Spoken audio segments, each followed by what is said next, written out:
this is just more empty rhetoric. It's a new red line that's been drawn, but the scenarios have been drawn up. If the U.S. does some kind of a preemptive strike, there's going to be carnage on the Korean Peninsula. It really was an ill-advised or perhaps another impulsive statement. Who knows? But not the wisest of statements. So even if it is empty rhetoric, and in some ways we hope it is, nobody's interested in seeing an escalation of war talk across borders here, but you still say it could backlash. Why?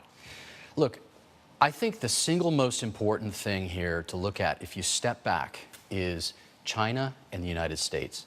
How does this situation on the Korean Peninsula affect the future course, the future path of China and the U.S.?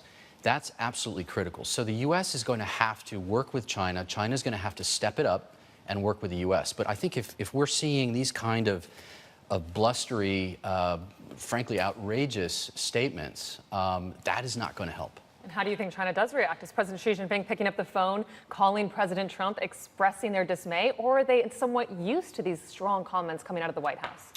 Well, I think the Chinese have learned how to react to Trump comments and Trump Twitter comments, and that is to keep a fairly low profile and go through the back channels. But, this is going to be a really interesting relationship to watch and see how this develops. Now, there's another side of this which might come to the president's defense and say, look, it's necessary to talk tough. It's necessary to do this to perhaps scare North Korea. But will it make any headway? It will make absolutely no headway. I mean, the United States is not Iraq, during the Saddam Hussein era. We don't need to make statements like this. There's no doubt about the military might of the United States.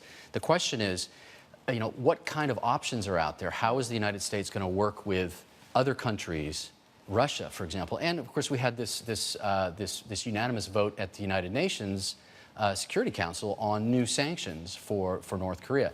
If they need to ratchet that up a little bit more, they're going to need to have the Security Council partners on board for that.